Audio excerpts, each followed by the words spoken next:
Good evening. So tonight I want to talk a little bit about psychedelics and aviation and what happens when we take two appearingly opposite and maybe in conflict areas and bodies of knowledge and bring them together. So I've been involved in what I call transformational travel for most of my life, taking people from one realm to another, facing their fears and walking into these big, beautiful expanses of who they are. I've been a pilot, a dive instructor, a flight instructor, and now a psychedelic guide. And what I found is that by using the fundamentals of flight, the language, the aerodynamics, it gives us a structure or a way to talk about something that is a little bit more ethereal, and that is the consciousness and what I call the next frontier. Psychedelics is opening up our consciousness, and it's giving us an opportunity to do this inward travel. And so by using some of the fundamentals of flight, it gives me a way to help people navigate. So today I figured, why talk about it? And let's do a little flying ourselves. So we're going to go on a little journey. Play along with me. I promise you it won't be painful. And go ahead and just close your eyes. It's been a long evening, and so as soon as you close your eyes, just notice what you're feeling. Notice if you're tired. In aviation, we have a systems check, and so just go through your body and see what's going on, see if you have any thoughts.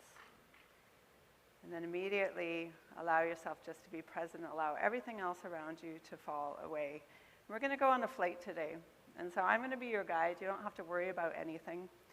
And I'm going to choose a plane, but if you are the type that likes a little bit more adventure, you can choose a rocket ship, or maybe even a dragon, if that's who you are as well. And so imagine yourself right now getting ready for this flight.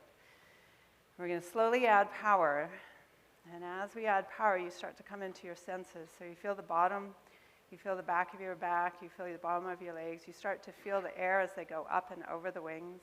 As you go a little bit more, you go a little bit faster, suddenly there's this point at which you leave the ground, and suddenly you are in the air.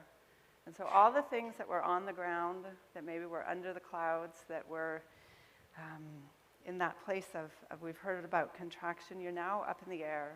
You've got the wind at your side, you've got the clouds going through, and as you come up into the top of the clouds, suddenly there is a light, and the sunshine comes bursting through the clouds. The sun casts a light down on your forehead, and you are flying. No longer are you on the ground. No longer are you worried about the things that have you stuck on the ground, but you are up in the air, soaring and flying. And there's a place in all of us that has this deep desire, and there's a place in all of us that lives through our heart and through our vision and our possibilities of what we know is who we are. And when we shift from this part, when we shift from the part of us that's on the ground to the part of us that's in the air, the great things can happen. And so on this flight this evening, this is a reminder that it is just simply this passageway from the ground into the air, and then when we're up in the air, we have this unique ability to look down on the earth below. We have a unique ability to look down at what we could not see before, and perhaps even look at ourselves in a way that we did not see ourselves. And so this is the art of flight. This is the dance that we do between the ground where we're stuck maybe and contracted, and the place in the air when we are in awe and when we are in possibility. And the art of the flight is a combination of skill and imagination. And psychedelics and aviation are simply tools, but the best part is that you can do this every day.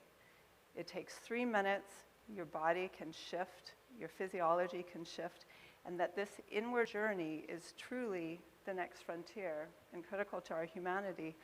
And you are the pilot. So that means that you get to be the captain as well, that you get to show up with the same dedication, the same devotion. And I promise if you were to do this every day, that your life will change. And so as we look into the future of what we care for with humanity, I know that I stand up here today because I believe deeply that as individuals, if we do this, then this is where we'll see the change. But together, if we do this practice in community, that this is where we can truly see the change coming from our right side, the imagination, the heart, the possibility, versus a place that we think that we are. Thank you.